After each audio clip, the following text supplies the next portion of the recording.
what your purpose was? You know, why you were created, what reason you were brought forth? Perhaps you've been dealing with a time of immense suffering, and you wonder, God, what good can possibly come from all of this pain? Perhaps you've forgotten to dream, or even how to believe in the truth. Am I the only one that's ever dealt with any of this? All right, let's be honest, all of it. Let me introduce myself to you this morning. My name is Hannah, and I'm here to tell you the story of how my dream came true. If you haven't picked up on it yet, I don't really dress like the rest of you guys. So I'm going to give you a little bit of historical context so we can all be on the same page. I lived during a time of deep moral decay. It was a time of unspeakable violence. I think you guys can relate to me. Israel had no king, and people did basically whatever they wanted to do. You know what I'm saying? And while it was permissible in my culture for me to share my husband with other women, I do not necessarily think that it was pleasing to God. Disappointment really came to define my life. It clouded my vision, and it plastered the walls of my heart because I couldn't have children. When you're taunted year after year with just cruel, mean words, you find yourself in the middle of a battle, and it's a battle for your soul. It becomes a fight to not harden your heart. It becomes a fight to not believe the lies that are being poured over you. One day, I just couldn't take it anymore, and I went to the temple alone. I needed my space, ladies, and I prayed. I cried out to God. God, this isn't fair. This isn't the way it was supposed to be. This wasn't the plan.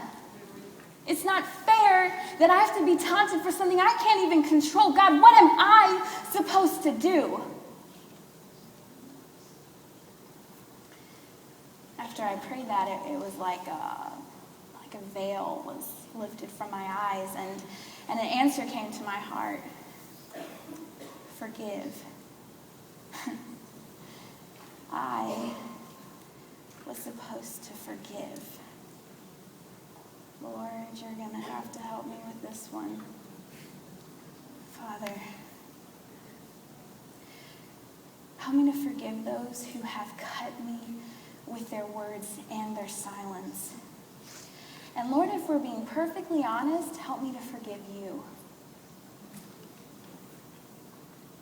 Forgive me, Lord, for my raw heart, God. Wash me clean. God, please don't let my dream die. Please, Lord, give me a son, and I will give him back to you all the days of his life. What happened next was nothing short of miraculous, and I do not use that phrase lightly. You see, while I was praying for those who mistreated me, God chose to prosper me. I don't really know how the mathematics work out, and I'm not questioning it. Not only did God give me that precious son, but he gave me 5 more beautiful children after that. You see, and I want you to hear this. This is the most important part. It wasn't me. If it was me, if it was anything I could have done, I would have done it already. It would have happened. I would have had my son. Done. Finished. It wasn't me. But it was God at work in me, the God who can do immeasurably more than I could ever ask, think, or imagine. That God at work in my life, his power at work in my life. God divinely designs dreams to incubate and to grow in the face of suffering. Because suffering, it produces perseverance. And perseverance, character, and character, hope. And that hope does not and can never disappoint. History is waiting for the dreamers to wake up, to take their blood-bought positions as those who wholeheartedly believe that nothing is impossible with God. Nothing is impossible with God. You see, dreams are not singular in purpose. They're plural by design. God-centered dreams weave the hearts of men together in unity so that God's kingdom can come and his will can be done. I waited patiently for the Lord, and he heard my cry. He pulled me out of the slimy pit, out of the mud, out of the mire, and he placed my feet on a rock. He gave me a firm place to stand. He put a new song in my mouth and a hymn of praise to our God in my heart. Ladies, I'm here to tell you this morning that it is never, ever too late to dream.